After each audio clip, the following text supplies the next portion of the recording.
عمر رضی الله تعالی عنہ ته د غصې په انداز کې ویلو چې عمر هغه وخت یاد کا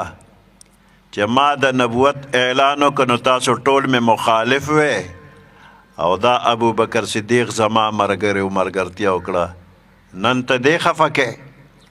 نو عمر فاروق رضی الله تعالی عنہ ته د غصې په انداز کې چې خبره پیغمبر علیه السلام وکړله نو ابو بکر صدیق رضی الله تعالی عنہ راړوان دي شو د الله محبوبه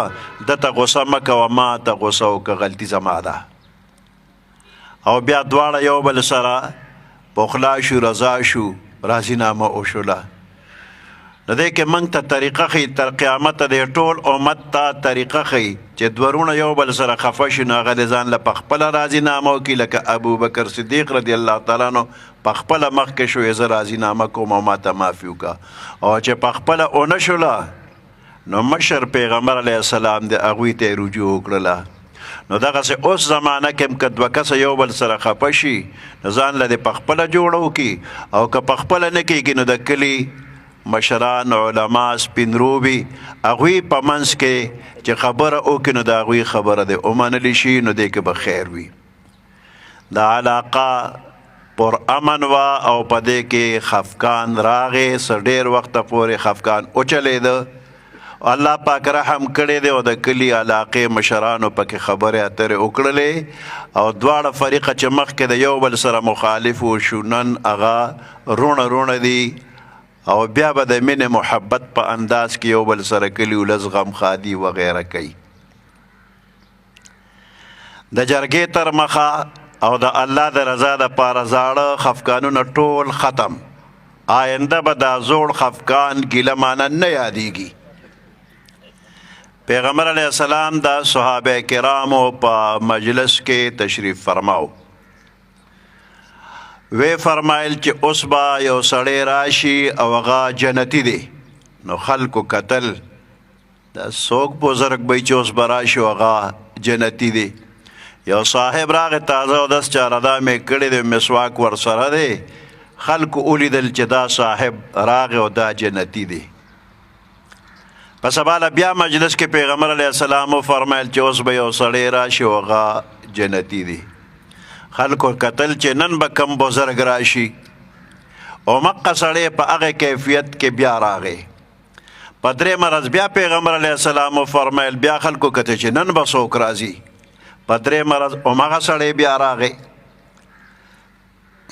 په دې مجلس کې عمر ابن عاص رضی الله تعالی عنہ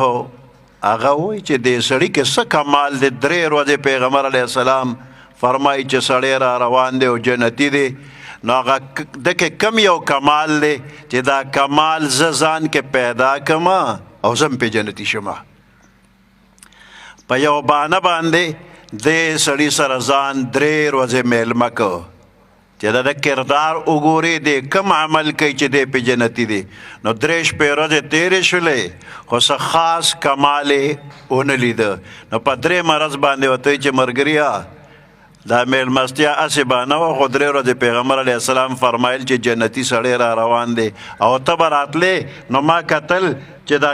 کم یو سړی دی چې جنتي دی او ده کې کم کمال دی نو ما خو تا سره درې ورځې تېرې کړې خو تا کې خو ما څه کمال ونه لیده هغه ورته ساده مسلمان سړی لمونځ اودس ټول مسلمانان کوي زه هم کومه نور څه خاص عمل خو ما کې نشته دی البته یو عمل دی هغه دا چې مسلمان ته په زړه کې خیرې نه ساتم وی دقه هغه کمال دی چې ته پې الله جنتي کړې او درې ځله پیغمبر علیه السلام وفرمایل چې جنتي را روان دی نو موږ او تاسو هم غواړو چې الله دې موږ ټول جنتیان کړي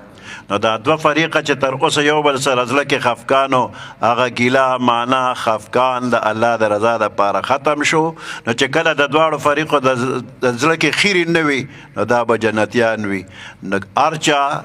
هر ځای کې هر قسمه خفقان چې بل مسلمان سره هغه د الله د رضا دپاره د زړه نه وباسې نو انشاءالله ټول به جنتیان یې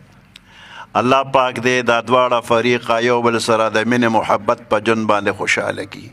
او کومه مشرانو چې پکې جرګه مرکه کړې ده خواري کړې ده